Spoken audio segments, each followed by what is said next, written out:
I am a Black, proud female officer.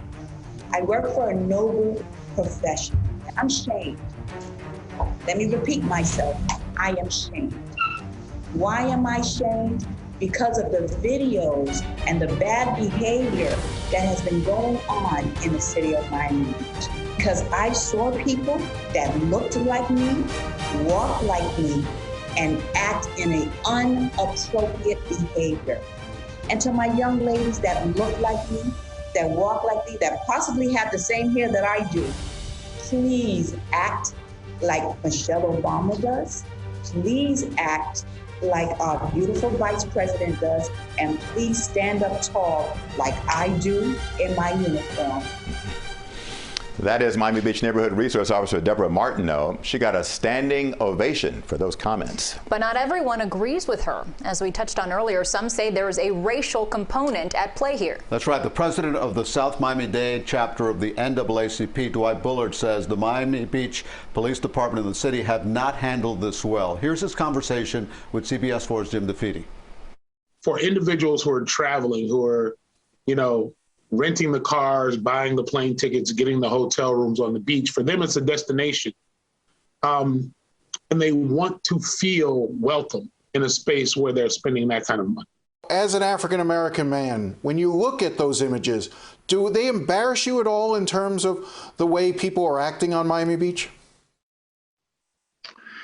I mean, for fear of sounding old, but go ahead and sounding a little old, some of the images are challenging to watch. I'll be perfectly honest with you. We live in a social media age where folks are capturing this more and more and more.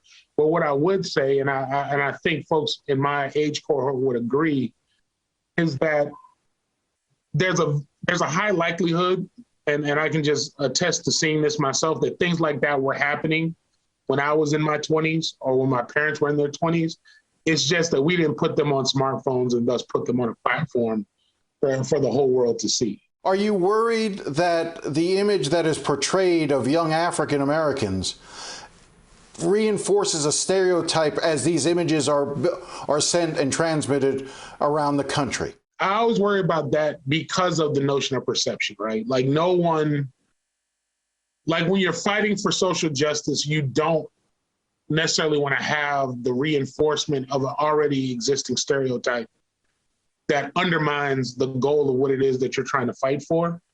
So that is always a challenge. But I would argue that, when we think about Fort Lauderdale in the 80s or Panama City during the 90s, where you had, seas and seas of predominantly white college students coming into a space, both happened to be similar in my humble opinion, right? I mean, I remember going to Panama City when I was in undergrad myself and witnessing, and I was overwhelmed at just these folks from Indiana and Iowa who all just swarmed into Florida to hang out and have a good time. Well, it's interesting because the common denominator between, Panama City and Fort Lauderdale or Daytona Beach in the 80s and 90s with huge crowds and misbehaving crowds and pandemonium, those are largely white crowds.